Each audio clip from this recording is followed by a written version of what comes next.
Good morning and welcome. We gather together virtually, reaching across time within the circle of all life. We acknowledge ourselves to be in a relationship that is responsible, loving, and compassionate, even when we are flustered or bored or fearful. May we honor the gifts and needs that each of us possesses. Today is another Sunday different from most in that we are gathered electronically rather than in person. This is because of our commitment to cherish and preserve life through preventing infection with the pandemic coronavirus. We don't know how many people are infected or how large this all will grow, but closing our physical doors will help us to minimize the demand for healthcare services. We will do our part to flatten the infection curve. Thank you for your patience with our need to change how we operate until we move into a more manageable phase of this disease. Thank you for doing your part to protect the most vulnerable among us. Last Sunday, without any technical preparation, without knowing how he was going to do what he did, Reverend Paul shot the service talking into his laptop camera in a single take, without editing. In the weeks since then, more than 160 people have viewed the service. Since then, Paul has attended an online webinar on online worship where he picked up a few tips. The worship arts team has done lots of planning. We will have a video editor going forward.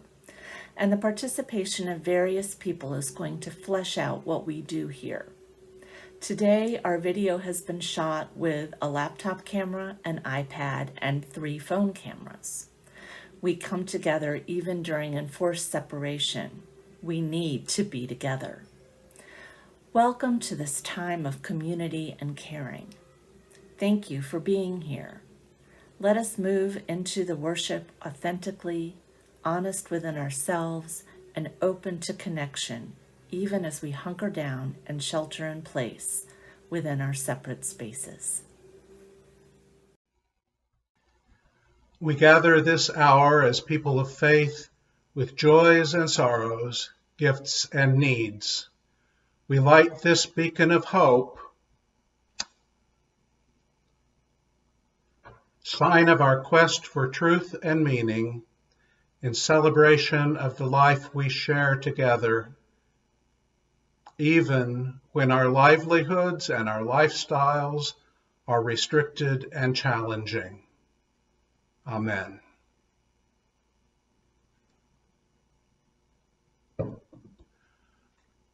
Our words of prayer this morning are written by Linda Susan Ulrich.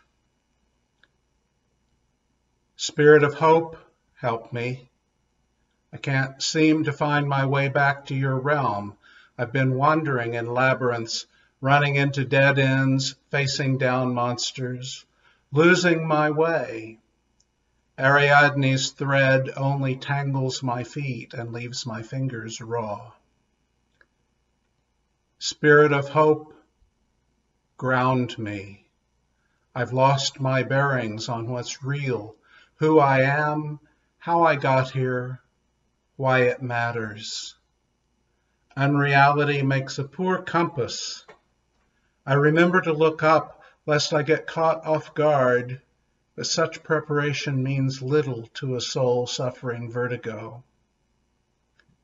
Spirit of hope, steady me. Maybe my only way forward is to stay still. Perhaps if I rest my bones exactly where I am instead of scrabbling for purchase, searching for loopholes, willing myself on, the dust will settle enough for a path to reappear. It needn't be tended and beautiful, just discernible. Spirit of hope, guide me. You dwell in the turnaround between exhale and inhale, a moment of trust that pulls me into the future. I've been looking for something more grand, more obvious, more compelling, not recognizing the promise in the flickering signs. My body already knows the way home.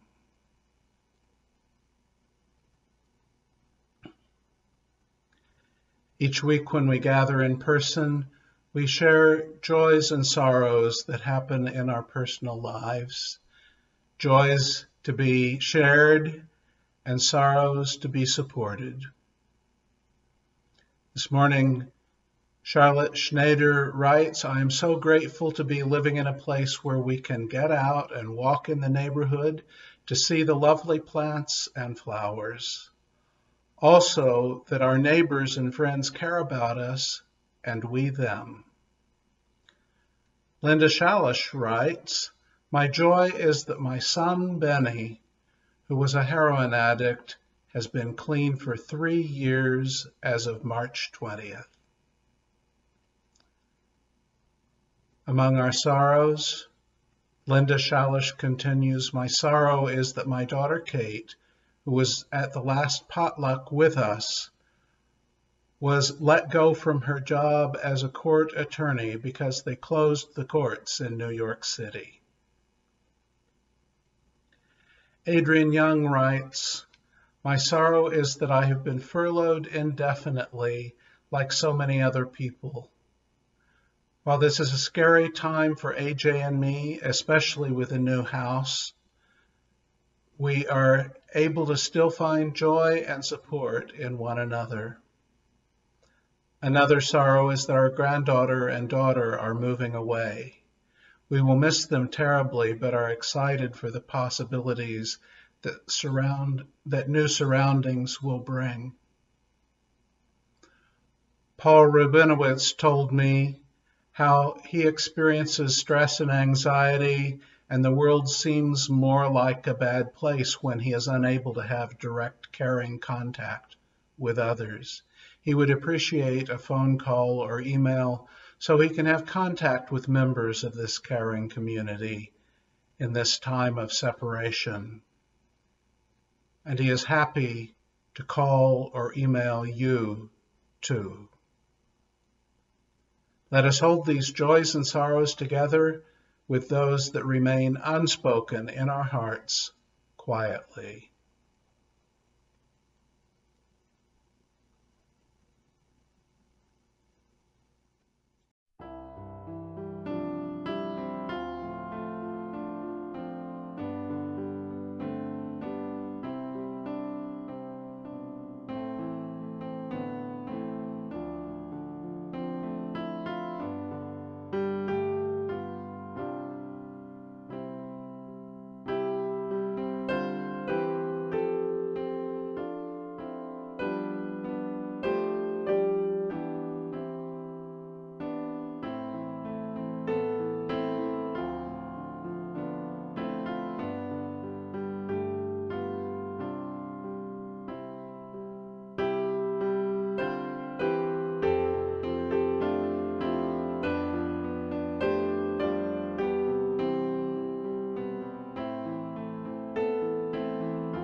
Untitled by Linda Susan Ulrich.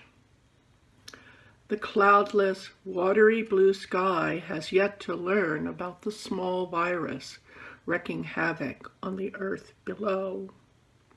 The red buds emerging from winter trees have no idea they're awakening to a world where people can't hold the hands of their dying. The wind blows chill air through, whether or not cheeks and fingers remain protected within walls. Stars continue to burn their great stores of energy. Do they also fear the day they'll run out? But birds know everything about singing to each other across empty spaces. Dogs understand greetings that don't involve touch. Tortoises take things slowly and carry their sense of home everywhere. Cats flatten their curves all the time. What will history write about this moment? What will our children remember? May it be a story of mutual care across all boundaries, a habit of compassion as hopeful as spring's return and as encompassing as the vaulted sky.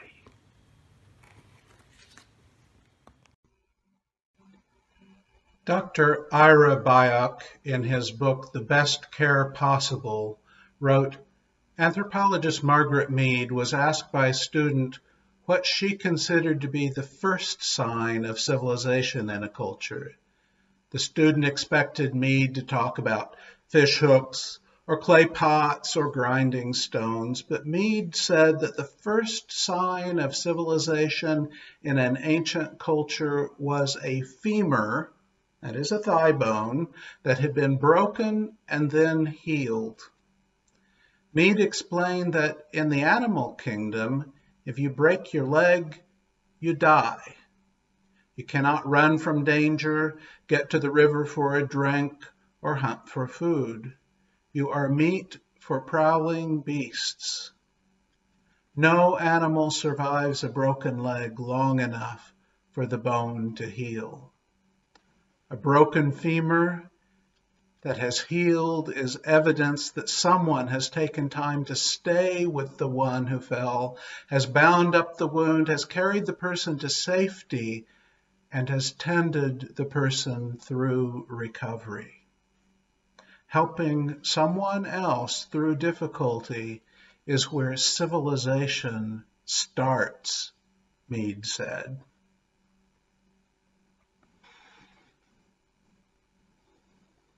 When you were a kid, did you ever get scolded for leaving a door open? If you grew up in America, you probably, sooner or later, heard the words, "Were you raised in a barn?" In another culture, civilization may have expressed itself by seasonally opening every door and window to allow the outside in. In the simple and culturally bound ways we are together, we express this basic idea, civilization. It's what keeps everything from falling apart. And in a pandemic, what is at risk as we shelter in place, work from home, or lose our employment? As we socially distance ourselves from people who meaningfully participate in our lives? And what is at risk when we defy the best instructions of our leaders, even when they're careful in what they tell us? Civilization itself is at risk, that's what. And in the time before we had smartphones, the internet, or a 24-hour news cycle, before we had the advancements of medical science we depend on now, when the Black Plague swept Europe, when the Spanish influenza swept the globe, what was at stake? It was civilization itself, the cooperative capability of surviving and thriving in a world where we are not the strongest creatures, nor in any objective sense the most important creatures. Pandemics not only threaten our ability to provide for ourselves and enjoy the benefits of civilization, pandemics threaten civilization itself. That's why it's so important to do everything possible to bring them under control. And so we fight to find a safe and meaningful adaptation that allows us to hold on to what means the most to us. We hunker down, we adapt. We stay with the person with a broken femur, even if we have to depend on technology across distance to do so. If you watch late night comedy, perhaps you saw a creative adaptation at work in the age of social distancing. When the comedians had to make do without a live audience. On that first night, they did their shtick to an empty house. And invariably, no matter which comedian it was, it felt flat and uninspired, even though it was the same body of work we knew and loved before isolation. So they adapted. Trevor Noah started talking to his audience from his couch at his home, with other show regulars on the show similarly speaking from their own spaces. Technology joined them and joined them to the world. Stephen Colbert took his gig home, appearing that first night out of the studio theater in his bathtub, piled high with bubbles, from which he emerged in his birthday suit. No, not that birthday suit. A real suit. And the next night he talked to the world from the intimate setting of sitting alone at a fire in his backyard. And after that, he shot his next night on his porch, looking out over flowering trees and his neighborhood. The comics were still talking to an audience of the whole world, but doing so in a more direct and personally grounded way than an empty theater could ever provide. While the nature of our tradition of gathering in person calls for some level of upfront performance, if you will, for those gathered, in the absence of being in shared space, we gather in our individual dining rooms and living rooms, maybe even in your bathtub or on a walk through a quiet park, in a differently shaped authenticity. And what is at stake? Well, certainly our emotional and spiritual well-being is at stake. Anxiety and worry are naturally high because of personal risks and personal impacts, certainly. But also civilization itself is at stake, which brings a whole different kind of angst with it.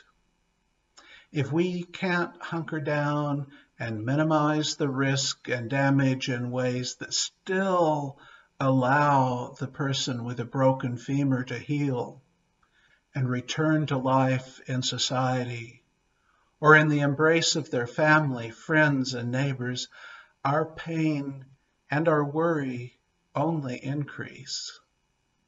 And that is scary. Of course it is. And it doesn't help to pretend there's nothing that we have to protect ourselves against. But the antidote is not wallowing in that natural fear. The corrective action to control this angst is to take the precautions that are given to us by the CDC, by our physicians, that are given to us by local leaders who want their communities to come through this with as little injury as possible. And then, having taken reasonable action to protect ourselves, if your physical and medical reality allow it, to expend a little more energy to be virtually present with the person with the broken femur, who would not survive without the blessings of civilization. Helping someone come through difficulty is where civilization starts, Margaret Mead said, and she was right.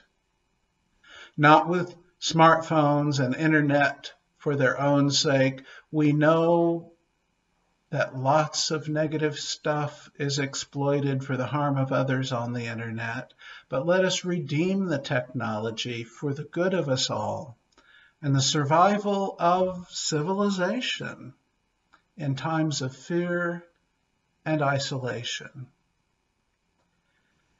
This last Tuesday, I met with my fellow Blue Ridge Cluster Unitarian Universalist ministers using the Zoom platform that supports interactive meetings, where everyone can see and hear everyone else, or for the less technically inclined, it is possible to call into the meeting, even using a landline, and hear everything that is going on in the Zoom room. It was good to be with my peers, who are all experiencing many similarities of ministry in these times. But the part of the meeting that struck my mind and that stuck in my heart was as the strongest thing of the day, was something the brand new interim minister in Lynchburg said. She said that when she arrived in Lynchburg, she asked, knowing that she was facing closure around coronavirus issues, she asked the congregation's archivist to pull the records from 1918, when the Spanish influenza devastated the globe.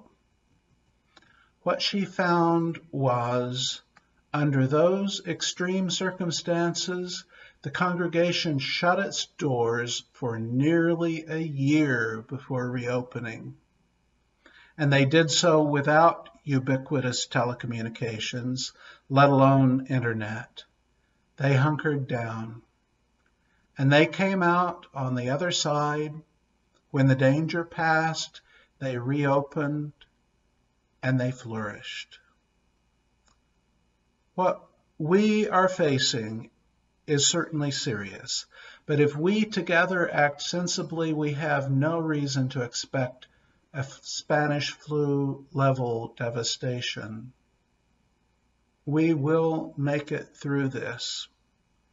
And by appropriately helping others through difficulty, we will come out on the other side with a civilization that can still sustain us. Amen, and blessed be.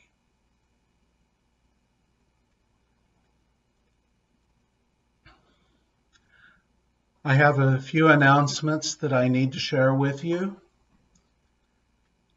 First, everything the CDC and other reliable sources have told us indicates that, in our hope, we had underestimated how long we needed to plan to avoid in-person services, classes, meetings, and activities at the fellowship. So after looking carefully at the growing evidence and direction, our president, Sharon Van Name, and I decided that the fellowship will keep our physical doors shut through the end of April, and will reevaluate when to open as we near that time.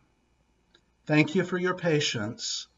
I hope you will tune in again next week for an online service like this one, maybe with a few variations.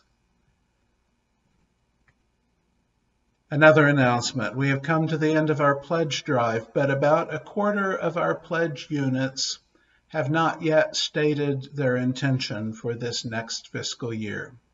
If you have not yet submitted your pledge form, you will be receiving a letter and or a call from the Stewardship Committee's work group in the next couple of weeks. Please respond when you receive their communications so that we can have complete information as we formulate the best budget we can to fulfill our mission statement. Your pledge contributions sent directly from your bank and mailed to the fellowship will be counted and deposited as usual. Nothing will change there. There also is the capability on our website of securely making a contribution by credit card. If you go to the home page, up at the top of the page, there's a menu item that says Give. Under that, you can find a secure link to give by credit card. Let me suggest a local organization that is well positioned to flexibly meet the needs of those in our community in this time of COVID-19.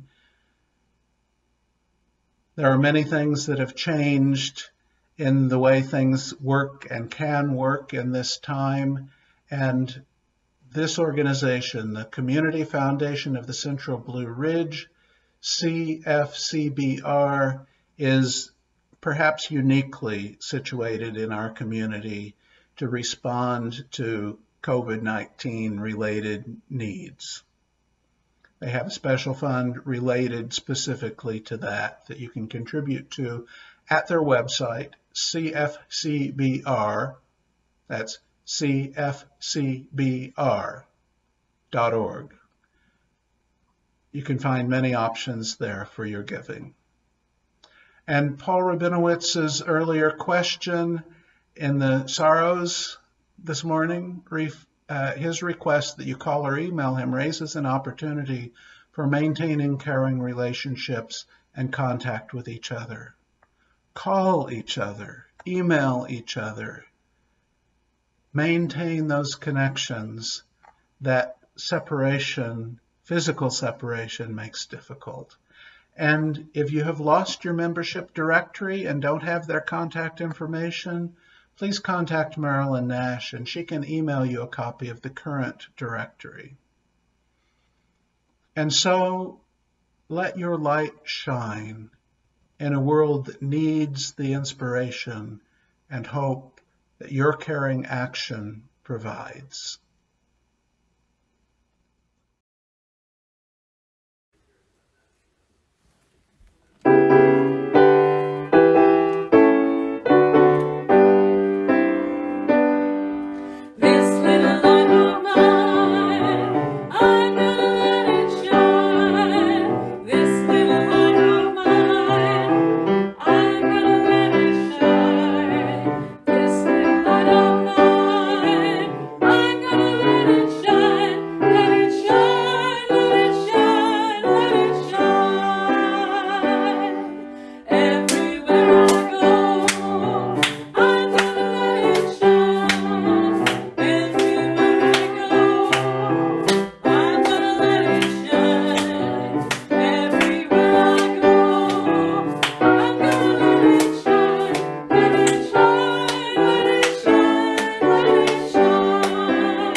May the soul of your soul bless you that you may walk safely through this earth. May the heart of your heart shine within you that you may bring what is good into a world that needs it, even when you have to do so virtually rather than in person. And may the life of your life be radiant with acts of loving kindness, sharing the resources you have in a time of need, and sharing your spirit and caring with those who are down and hurting. Amen, and blessed be.